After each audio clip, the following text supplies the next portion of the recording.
తిరిగి BCN news కి స్వాగతం. పశ్చిమ గోదావరి జిల్లా పెనుగొండ గ్రామంలో పెనుగొండ ప్రాథమిక వ్యవసాయ సహకార పరపతి సంఘం నూతన కార్యవర్గ ప్రమాణ స్వీకారం ఘనంగా జరిగింది. ఎమ్మెల్యే పితాని సత్యనారాయణ ఆధ్వర్యంలో చైర్మన్ గా నక్కా వేద వ్యాస శాస్త్రి, డైరెక్టర్లుగా వేండ్ర మురళి, కానూరి వెంకట సత్యనారాయణలు ఏకగ్రీవంగా ఎన్నికయ్యారు.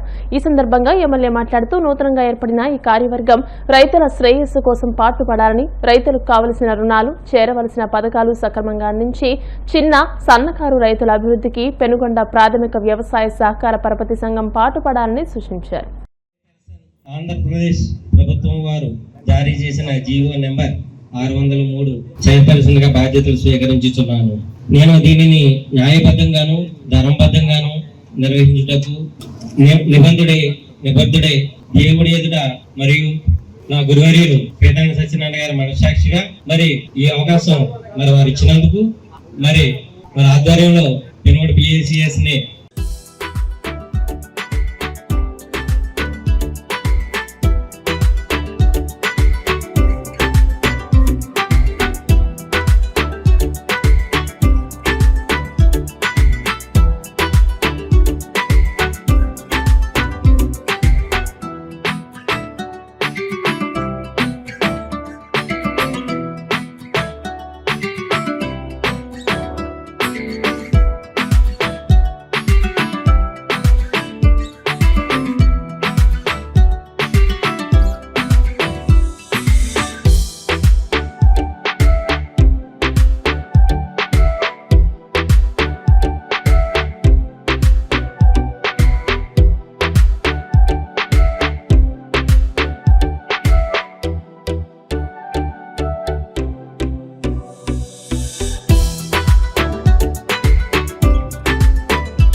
ఇవాళ పెనుగొండ ప్రాథమిక వ్యవసాయ పరపతి సంఘం యొక్క నూతన పాలకవర్గాన్ని త్రిసభ్య కమిటీగా మన తెలుగుదేశం, జనసేన, బీజేపీ పార్టీ సంయుక్తంలో మరి మా పెనుగొండకు సంబంధించిన అధ్యక్షులందరూ, నాయకులు ఏకముఖంగా మరి స్థానిక శాసనసభ్యులు, మాజీ మంత్రివర్యులు, అసెంబ్లీ సభా హక్కు కమిటీ చైర్మన్ పితాని సత్యనారాయణ గారి వద్ద మా నాయకులందరూ తీసుకెళ్లి కూటమి ప్రభుత్వం తరఫున మరి చైర్మన్ గా నన్ను, మరి డైరెక్టర్ గా ఇద్దరు మా వేండ్ర మురళి గారిని, కానూరి వెంకట సత్యనారాయణ గారిని ముగ్గురు ఏకగ్రీవ తీర్మానం చేసి మరి రాష్ట్ర ప్రభుత్వం చంద్రబాబు నాయుడు గారికి, పవన్ కళ్యాణ్ గారి యొక్క సమక్షంలో వారు పెడితే అక్కడి నుండి మాకు చైర్మన్, డైరెక్టర్ గా అవకాశం కల్పించడం అన్నది కూడా ప్రభుత్వం ద్వారా మాకు ఏర్పడింది.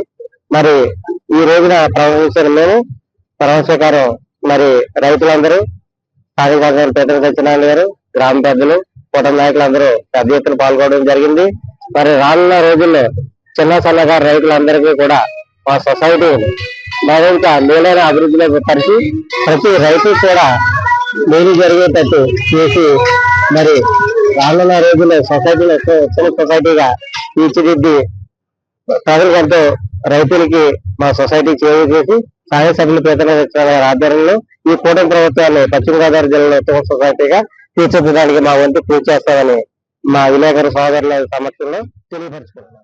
మదర్ తెరీసా దివ్యాంగుల సంక్షేమ సంఘం ఆధ్వర్యంలో స్వాతంత్ర దినోత్సవం సందర్భంగా ఆగస్టు 15వ తేదీన పశ్చిమ గోదావరి జిల్లా నరసాపురం బలందర్ రేవ్ వద్ద రాష్ట్ర స్థాయి పాటల పోటీలు నిర్వహిస్తున్నట్టు దివ్యాంగుల సంఘం ప్రెసిడెంట్ చిక్కాల వాసు తెలియజేశారు.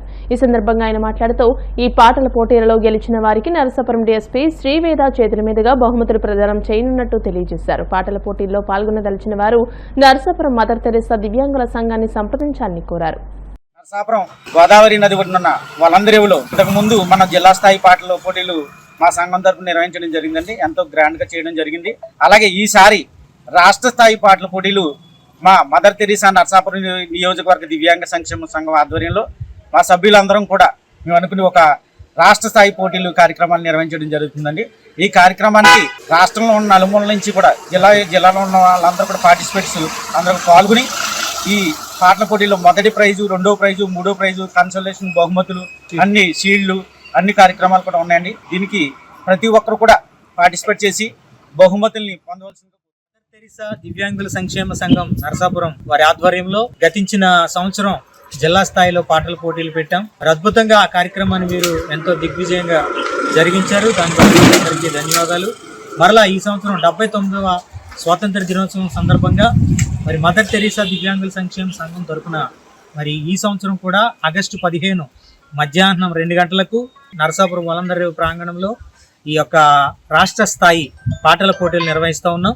ప్రతి ఒక్కరు కూడా మరి ఆ కార్యక్రమంలో పాల్గొని విజేతలుగా మీరు నిలవాలని మా సంస్థ తరఫున మిమ్మల్ని అందరినీ ఆహ్వానాన్ని తెలియజేస్తున్నాం. అంతేకాకుండా మరి చక్కని నగదు బహుమతులు ఇవ్వడం జరుగుతుందండి. First, second, third, consolation 4 prizes, అదేవిధంగా ప్రోత్సాహక బహుమతులు పట్టణ ప్రముఖులు డిఎస్పి గారి శ్రీ వేద గారి చేతుల మీదుగా మరి ఆ బహుమతులు అందించడం జరుగుతుంది.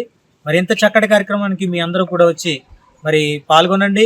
ఆగస్టు 10వ తేదీ లోపు మీ పేర్లను దయచేసి రిజిస్ట్రేషన్ చేయించుకోవాలి. ఏ నెంబర్ అంటే 9848026302 అనే నెంబర్కు కాల్ చేసి మరిన్ని వివరాలు మీరు కనుక్కోవాల్సిందిగా మీకు ప్రేమతో తెలియజేస్తాను. ఏపీ లిక్కర్ స్కామ్ కేసులో కీలక పరిణామం చోటు చేసుకుంది. సిట్ అధికారులు నిందితుల నివాసాలు, కార్యాలయాల్లో సోదాలు జరుపుతూ ఈ రోజు వేకువజామున భారీగా నగదు స్వాధీనం చేసుకున్నారు. ఈ కేసులో నిందితుడు రాజ్ కేసిరెడ్డి సూచన మేరకు 12 బాక్సుల్లో భద్రపరిచిన 11 కోట్ల నగదును అధికారులు సీజ్ చేశారు. కేసులో A40గా ఉన్న వరుణ్ పురుషోత్తం ఇచ్చిన సమాచారం ఆధారంగా శంషాబాద్ మండలంలోని కాచారం గ్రామంలో ఉన్న సులోచన ఫామ్ గెస్ట్ హౌస్ లో సిట్ అధికారులు తనిఖీలు చేసి మొత్తాన్ని స్వాధీనం చేసుకున్నారు. A1 రాజ్ కేసిరెడ్డి ఆదేశాల మేరకు A40 వరుణ్, A12 చాణక్య ఈ 11 కోట్లు దాచినట్టు సిట్ విచారణ సందర్భంలో అంగీకరించారు.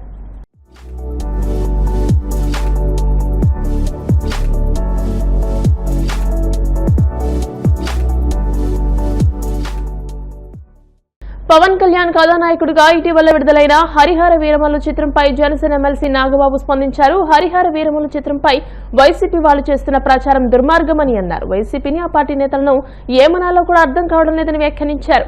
ప్రభుత్వం విషయంలోనూ వైసీపీ చేస్తున్న దుష్ప్రచారాన్ని తిప్పికొట్టాలని నాగబాబు జనసైనికులకు పిలుపునిచ్చారు. మరో 20 ఏళ్లు వైసీపీ అధికారంలోకి వచ్చే అవకాశమే లేదన్నారు.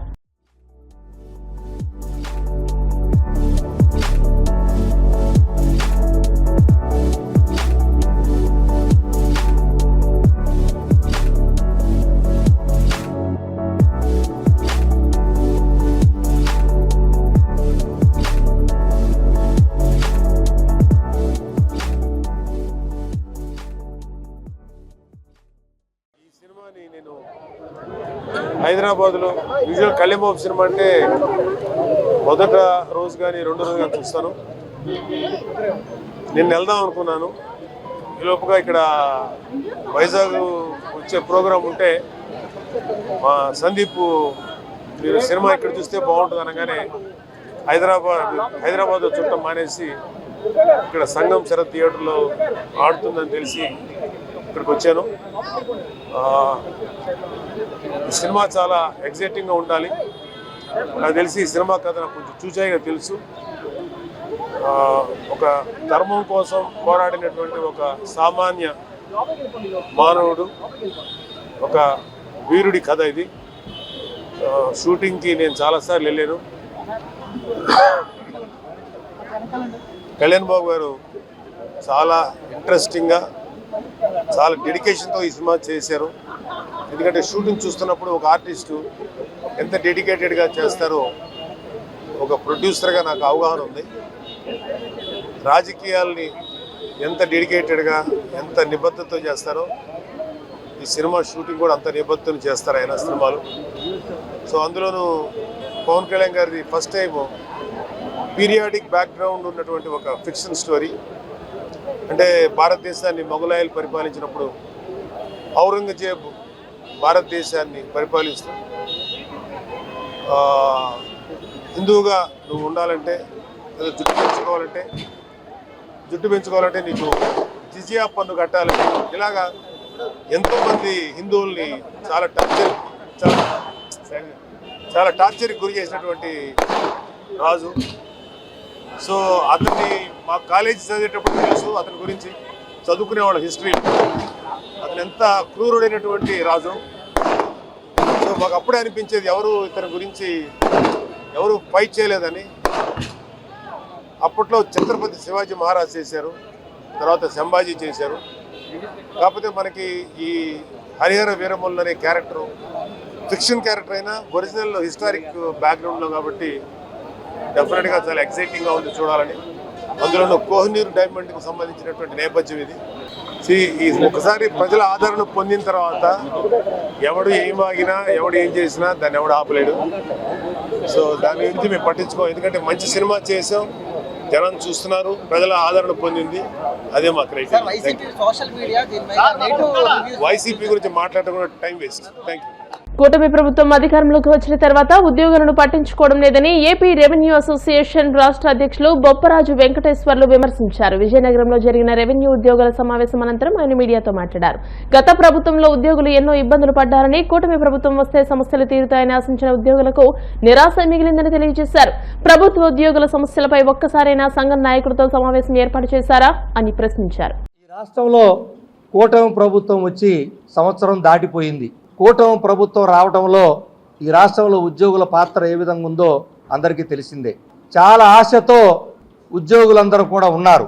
కూటమి ప్రభుత్వం వచ్చిన తర్వాత రాగానే మంచి పిఆర్సీ ఇస్తారని, మంచి ఐఆర్ ఇస్తారని, డిఏలు సకాలంలో ఇస్తారని, సిపిఎస్ మెరుగైనట్టు రద్దు చేసి ఆమోదయోగ్యమైనటువంటి పింఛను విధానాన్ని తీసుకొస్తారని ఇలా చాలా ఆశలతో ఎదురు చూశారు ఉద్యోగులు. అయితే ఎందుచేతనో ప్రభుత్వం ఈరోజు కూడా ఉద్యోగులకు సంబంధించినటువంటి ఏ అంశాల్లో కూడా కనీసం అంటే కనీసం కూడా ఉద్యోగ సంఘాలతో చర్చలే మొదలు పెట్టలేదు. ప్రభుత్వం రాగానే మేము మంచి పిఆర్సీ ఇస్తానని చెప్పారు, ఐఆర్ కూడా ప్రకటిస్తాం వెంటనే చెప్పారు. నేను చెప్పడం కాదు, మా వాళ్ళు గ్రూపుల్లో పెట్టి మరీ మాకు గుర్తు చేస్తున్నారు. గౌరవ ముఖ్యమంత్రి గారు ఆనాడు మాట్లాడినటువంటి మాటలు వాళ్ళు వీడియోల్లో పెట్టి మా అందరికి గుర్తు చేసేటువంటి పరిస్థితి. నిమ్మకి నీరెత్తినట్టు కూర్చున్నట్లు, మేమేమి ఉద్యోగుల సమస్యలు పరిచించుకున్నట్టుగా ఉద్యోగులు ఈరోజు మమ్మల్ని నిందలు మోపుతూ మమ్మల్ని సోషల్ మీడియా వేదికగా ప్రతి ఉద్యోగి ప్రశ్నిస్తున్నటువంటి పరిస్థితి. కనీసం పిఆర్సీ కమిషనర్ని నియమిస్తే మేము ఉద్యోగులు కొంత చెప్పుకోవడానికి అవకాశం ఉండేది. ఆ పిఆర్సీ కమిషనర్ ఆయన నివేదిక ఇవ్వటానికి మళ్ళీ సంవత్సరం పడుతుందో 2 సంవత్సరాలు పడుతుందో మాకు తెలియదు. జూన్ 2024 18 జూన్ 24లో రాజీనామా చేశాడు. అంటే సంవత్సరం దాటిపోయిందండి ఇప్పటికి రాజీనామా చేసి ఆయన. ఈ రోజు వరకు కమిషన్ నియమించడానికి ప్రభుత్వానికి సమయం లేదా, లేకపోతే ఉద్యోగులు పట్టించుకోకపోయినా పర్వాలేదు అనుకుంటున్నారా? తెలంగాణ రాష్ట్ర ఉద్యోగులు ఐఆర్ని 1/10/2023 నుంచి తీసుకుంటున్నారు. ఐఆర్ మాకు పిఆర్సీ కమిషనర్నే వేయలా. ఐఆర్ సంగతి ఎక్కడ అడగాలి? ప్రభుత్వం రాగానే ఐఆర్ ఇస్తామని గౌరవ ముఖ్యమంత్రి గారు స్వయంగా చెప్పారు. అదేవిధంగా డిఏలు ఇప్పటికే 3 డిఏలు అయిపోయి 4వ డిఏ కూడా వచ్చేసింది. అంటే దాదాపుగా ఇప్పటి వరకు చెల్లించాల్సింది కేంద్రం ఇచ్చింది 16.38% మాకు రావాలి. ఇలా ధరలకు అనుగుణంగా పెరిగేటువంటి డిఏలు ఇవ్వటం లేదు, జీతభత్యాలకి పిఆర్సీకి దిక్కు లేదు, ఐఆర్ మాట్లాడేవాళ్ళు లేరు. అంటే అప్పు ఈ రాష్ట్ర ప్రభుత్వ ఉద్యోగులకి 25,000 కోట్ల పైచులకు బకాయి పడిందని గౌరవ ముఖ్యమంత్రి గారే ఆర్థిక శాఖ మార్చులే స్వయంగా అసెంబ్లీ సాక్షిగా చెప్పారు. మరి ఆ బకాయిలు ఎప్పుడు ఎలా చెల్లిస్తారో ఎవరన్నా చెప్పారా? సిఎఫ్ఎంఎస్ డేటాలో అడ్రస్ లేవు. ఉద్యోగులు దుర్మార్గమైపోతుంది. వాస్తవాన్ని బయటకు చెప్పండి. కాబట్టి దయచేసి ప్రభుత్వాన్ని కోరుతా ఉన్నాం మీ ద్వారా, కనీసం ఏ ఉద్యోగికి ఎంత డిఏ రావాలి, ఎంత జీపీఎఫ్ రావాలి, ఎంత ఎర్రల్ లీవ్ రావాలి, ఎంత సరెండర్ లీవ్ రావాలి, ఎంత టీఏ రావాలి, ఎంత మెడికల్ రీయింబర్స్మెంట్ రావాలి, ఏమీ లెక్కలు తెలియదు. ఏపీజేఎస్ అమరావతి పక్షాన ఆగస్టు 23, 24 తేదీల్లో విజయవాడలో రాష్ట్ర సమావేశాలను కూడా ఏర్పాటు చేశాం. దయచేసి ప్రభుత్వం కనీసం ఈ లోపు ఏదో ఒక చర్చని మొదలుపెట్టి వార్తలు ముగించే ముందు ముఖ్యాంశాలు మరోసారి. సింగపూర్లో సముద్రాన్ని పూడ్చి నిర్మించిన జురాంగ్ దీవిని సందర్శించిన సీఎం చంద్రబాబు. ఏపీలో పారిశ్రామిక లాజిస్టిక్ కారిడార్ పై ప్రకటన.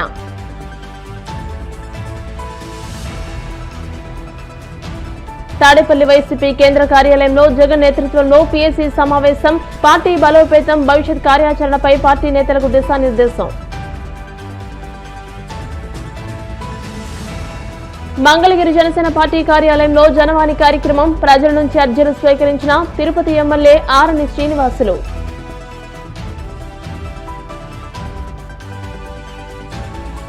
వాడపల్లి వెంకన్నాలయంలో ప్రత్యేక పూజలు. మంగళ వాయిద్యాల నడుమ శ్రీ స్వామి అమ్మవార్లకు మెలుకొల్పు సేవ, ఐశ్వర్యలక్ష్మి హోమం.